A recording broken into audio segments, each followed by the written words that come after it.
नमस्कार दोस्तों, स्वागत है आप सभी का आपके अपने YouTube channel A to Z update में। आपका होस्ट और दोस्त दीपक गुप्ता स्वागत करता है इस नए वीडियो में। दोस्तों, आज का वीडियो एक सवाल से शुरू होगा और एक सवाल पर ही खत्म होगा कि हम जैसे मेहनतकश लोग जो कि अपनी बाइक से डिलीवरी जॉब्स करके, बाइक टैक्सी जॉब करके, पार्सल डिलीवरी जॉब्स करके अपना परिवार पाल रहे हैं, अपनी आजीविका चला रहे हैं, तो हम सब बेगुनाह हैं या फिर हम लोग कसूरवार हैं।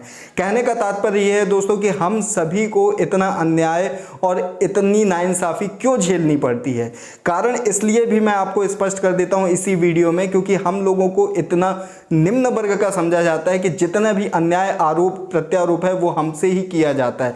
चाहे कस्टमर हमें गाली दे दे, चाहे हमारे ऊपर थूक दे मुंह पर, हमें बीच सड़क में मार दे या फिर हमारे ऊपर कोई भी संगीन आरोप लगा दे। जैसा कि आजकल आप एक वीडियो देख रहे होंगे, बहुत वायरल वीडियो है कि रैपिडो कैप्टन के ऊपर छेड़खानी का आरोप लगा है। एक लड़की ने उसके साथ दरिंदगी करने का आरोप लगाया है और उसे जेल तक पहुंचा दिया गया है। अब यहाँ पे जो बात निकल के आती है दोस्तों, कई लोगों ने तो हमारे समुदाय, हमारे वर्ग के लोग, जो हम जैसे बहुत सारे लोग हैं, काम कर रहे हैं, एक बार जरा ये सोच के देखिए कि क्या कोई भी व्यक्ति, कोई भी रैपिडो कैप्टन जिसके पूरे डॉक्यूमेंट्स कंपनी के पास होते हैं, जिसका आधार कार्ड, जिसका वोटर ID कार्ड, जिसका एड्रेस, जिसका बैंक अकाउंट, जिसका पैन कार्ड, ये सारी चीजें कंपनी के पास होती है, साथ ही साथ GPS लोकेशन के जरिए एक एक सेकंड की लोकेशन कंपनी के पास पहुंचती रहती है, तो क्या कोई भी व्यक्ति या कोई भी ऐसा कैप्टन या कोई भी ऐसा ड्राइवर इस तरीके का घिनौना काम कर सकता है? एक बार जरा सोच के देखिए। यदि ये बात सच है तो यकीन मानिए ये एक बहुत ही शर्मिंदगी की बात है, और उस एक व्यक्ति के कारण जिसने भी ये काम यदि वाकई किया है तो ये समझ लीजिए कि हम लोग का पूरा काम चौपट हो जाएगा। मेट्रो सिटीज से बात करें, छोटे शहर से लेकर छोटे गांव तक, यदि वहां पर रैपिडो, ओला, उबर ऐसी बाइक टैक्सी की सर्विसेज हैं तो लोग यदि सिंगल ट्रैवल कर रहे हैं तो वो इस सुविधा का लाभ जरूर उठाते हैं। लेकिन हाल ही में एक नोएडा, दिल्ली का एक केस सामने निकल के आया जहां पे एक रैपिडो कैप्टन ने एक लड़की के साथ सुनसान सड़क में छेड़खानी करने का प्रयास किया है, उसके साथ दरिंदगी करने की कोशिश की है। यदि ये बात सच है तो उसे कड़ी से कड़ी सजा मिलनी चाहिए। लेकिन यहाँ पे एक पहलू और है कि इतनी आसानी से कोई कैसे अपराध कर सकता है, जो कि ये जानते हुए कि उसका पकड़ा जाना तय है। यदि वो दरिंदगी कर भी लेता, छेड़खानी कर भी लेता, तो कहाँ तक, वो कितने दिन तक बच पाता? और ऐसा मुझे नहीं लगता। जब यहाँ पे हम देखते हैं बहुत सारे ऐसे किस्से हैं, बहुत सारी ऐसी वारदातें हैं जहाँ पे एक फूड डिलीवरी पर्सन के साथ कोई व्यक्ति उसके मुँह पर थूक देता है, उसे नीची जाति का बोलकर, या फिर लेट डिलीवरी करने के कारण वहां पे कोई भी कस्टमर जो है उसके साथ हाथापाई करता है, मार देता है, या फिर यहाँ पे कोई भी ड्रिंक एंड ड्राइव में किसी कैब ड्राइवर के साथ बदतमीजी करते हैं, उसके साथ कॉलर पकड़ते हैं, उसको जेल में भेजते हैं। अभी हाल ही में आपने एक जोमेटो डिलीवरी वाला भी एक केस देखा होगा जहां पे एक लड़की ने कैसे एक लड़के को बिल्कुल बेइज्जत कर दिया था, उसकी नौकरी छिन गई थी, उसकी इज्जत चली गई थी, उसका काम चला गया था, और बाद में जब सच्चाई के साथ पता चला तो वो लड़की ही दोषी पाई गई थी, जिसने अपने हाथों से अपने आप को चोटिल करके उस डिलीवरी बॉय की धज्जियां उड़ा दी थी। तो दोस्तों, कुछ ऐसा ही केस यहाँ पे हो रहा है जिसमें मेरे साथ बहुत सारे डाउट्स हैं। हो सकता है कि ये डाउट जो हैं मेरे सही ना हो, लेकिन फिर भी हमें एक पक्ष के अलावा दूसरे पक्ष की तरफ भी सोचना चाहिए। जिसके पास पल पल की खबर रहती है, उसके ऐप में यदि उसने किसी कैब ड्राइवर को बुक किया है, या किसी उसने रैपिडो पर्सन को बुक किया है, किसी बाइक टैक्सी ड्राइवर को बुक किया है, तो क्या उसके पास लोकेशन उसके घर की नहीं रहती? और यदि उसके घर की लोकेशन रहती है तो जैसे ही वो रूट बदला जाता है तो इमीडिएटली उसने एक्शन कैसे नहीं लिया?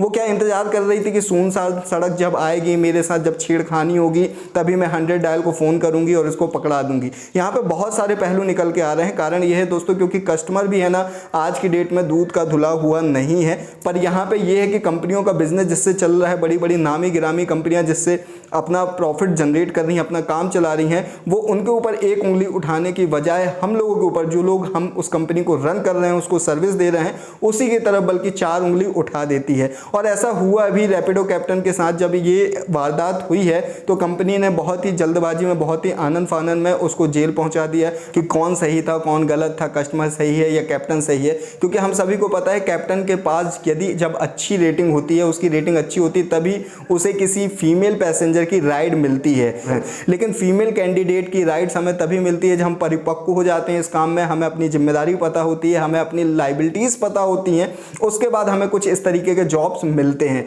और यहाँ पे एक चीज़ और भी बात है, यदि हम रात के सफ़र करते हैं तो हमें बहुत ज़्यादा अलर्ट होने की ज़रूरत है। जैसे ही रूट चेंज होता है या हमें लगता है ज़रा सा भी संदेह होता है तो आप बीच में कहीं पे भी राइड ख़त्म कर सकते हैं।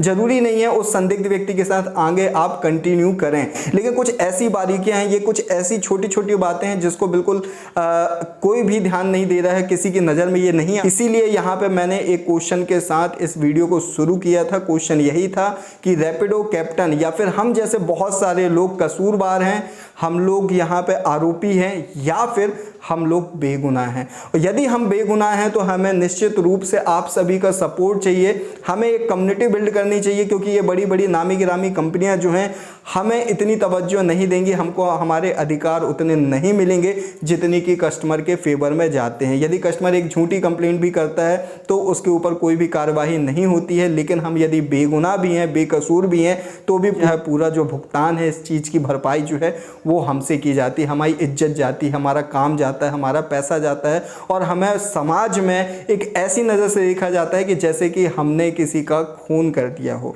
हम मेहनत कर रहे हैं, मेहनत करके काम कर रहे हैं, 2 वक्त की रोजी रोटी कमा रहे हैं, और इसके लिए हम बहुत सारे कंप्रोमाइज़ेस करते हैं। कस्टमर को जी कहते, आप कहते, हमारी जबान नहीं थकती है।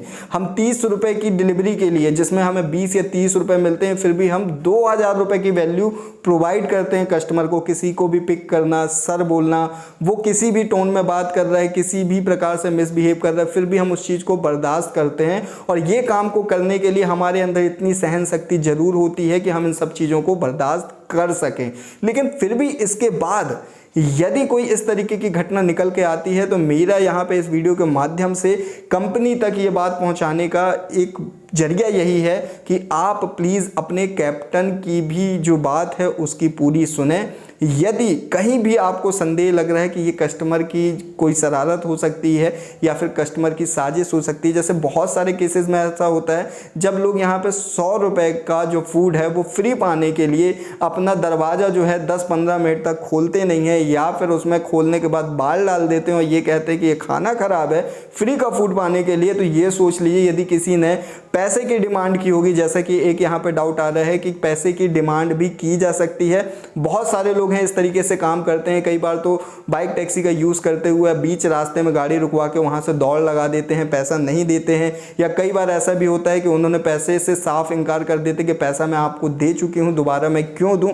और कई बार तो ऐसा होता है कि उन्हीं से दिन भर की कमाई लूटी जाती है कि यहाँ पर पैसे दे दो, अदरवाइज़ मैं आपके ऊपर आरोप लगा दूँगी, मैं चिल्लाऊँगी, मैं यहाँ पर आपको फंसवा दूँगी, आपको जेल पहुँचा दूँगी। तो कुछ इस तरीके की घटनाएं अक्सर होती रहती हैं, इसलिए आपको भी सतर्क रहना है। ध्यान रहे यदि किसी भी महिला के साथ, महिला पैसेंजर के साथ आप ट्रैवल कर रहे हैं तो रात बेरात सिर्फ वही रूट फॉलो करें जो गूगल मैप में आपको दिखाया जा रहा है। तो साथ ही साथ कभी भी ऐसे सुनसान रास्ते का प्रयोग ना करें जहां पे या तो आपकी मनसा बिगड़ जाए या फिर उस पैसेंजर की मनसा बिगड़ जाए और उसे ये मौका मिल जाए आपके ऊपर आरोप प्रत्यारोप लगाने का। तो दोस्तों इस वीडियो के माध्यम से मैंने सिर्फ और सिर्फ अपने विचार यहाँ पे प्रस्तुत किए हैं। मेरा किसी की भावनाओं को ठेस पहुंचाने का बिल्कुल मकसद नहीं है, लेकिन मेरा जो एक फर्ज है वो सिर्फ यही है, मेरा एक सॉफ्ट कॉर्नर है आप सभी डिलीवरी भाइयों के लिए। और इसके ऊपर एक और डिटेल वीडियो बनाऊंगा जिसके ऊपर मैं आपको ऐसे बहुत सारी अवांछनीय चीजें बताऊंगा कि किन किन वजह से आपको परेशान किया जा सकता है या किन किन चीज़ों से, किन किन बातों के ऊपर आप जो हैं कहीं ना कहीं फंस सकते हैं। तो इस वीडियो को ज़्यादा से ज़्यादा शेयर करें ताकि ये बात उन लोगों तक भी पहुंच सके जो सिर्फ एक ही पक्ष देखना चाहते हैं या फिर उनको सिर्फ एक ही पहलू दिखता है। लेकिन यहाँ पे इन सब चीज़ों से एक चीज़ तो साबित होती है कि हम जैसे लोगों को काम के प्रति और सतर्क होना पड़ेगा, क्योंकि कभी भी मुसीबत आपको कह के नहीं आएगी। उम्मीद करता हूँ दोस्तों कि आपको मेरे विचार, ये वीडियो अच्छा लगा होगा, इससे जरूर कुछ ना कुछ आपको वैल्यू और जानकारी मिली होगी। तो प्लीज़ इस वीडियो को ज़्यादा से ज़्यादा शेयर कीजिएगा, लाइक कीजिएगा, और चैनल को अभी तक सब्सक्राइब नहीं किया है तो प्लीज़ इसको सब्सक्राइब भी कर लीजिएगा ताकि आपके साथ मैं और भी अच्छी अच्छी जानकारी शेयर करता जाऊं। तो आज के लिए बस इतना ही, मिलते हैं अगले वीडियो में, तब तक के लिए जय हिंद, जय भारत, वंदे मातरम।